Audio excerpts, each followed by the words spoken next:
why did you pick this business to be in? I'm sure you would have succeeded in any other sector that you would have tried your hand at.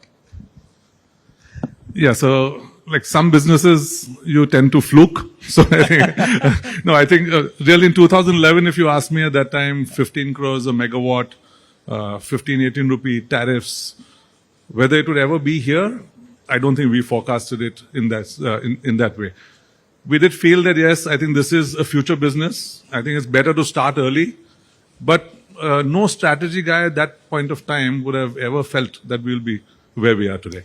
So I think that just to put that as a fundamental. But when we saw this industry start moving and the speed at which solar's moved, we saw $2.5.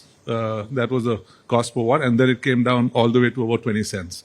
So it's a phenomenal transition, and I think that for me, I truly believe that the future is just starting. It's just so much brighter from where we are today. So. Okay, I'll try and keep this conversation light, but ask you serious questions. Since all of you from the industry keep talking about this price thing, voice is free. Is power going to be free ever in India, even if it's renewable?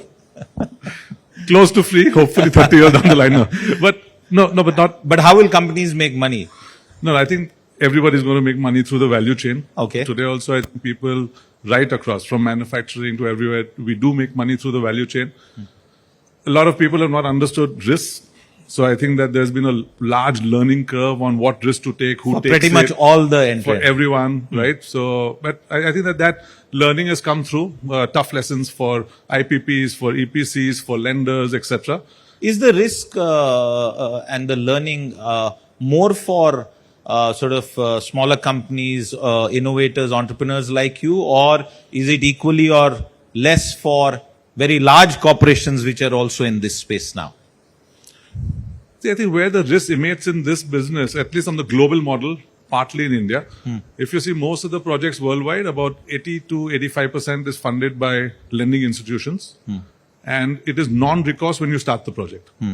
So typically they don't want to take any risk at all. So they just want to pass it back down to the EPC. And when you had a time when tariffs fell, or let's say the cost of production fell 80, 90% over 10, 12 years, most people tended not to look at that risk. And then over the last 2 years, I think the module prices jumped up 50, 60%. So then there was a pause that who's going to take this risk? Now the EPC doesn't want to take it. But the last 2 years is perhaps an aberration and things are sort of settling down? Yeah, but 2 years of expensive aberrations which actually put a lot of pause in everybody's mind. So like right now in the global model, you're sitting with the bankers. The banker doesn't want to take it. IPP doesn't want to take it. EPC doesn't want to take it.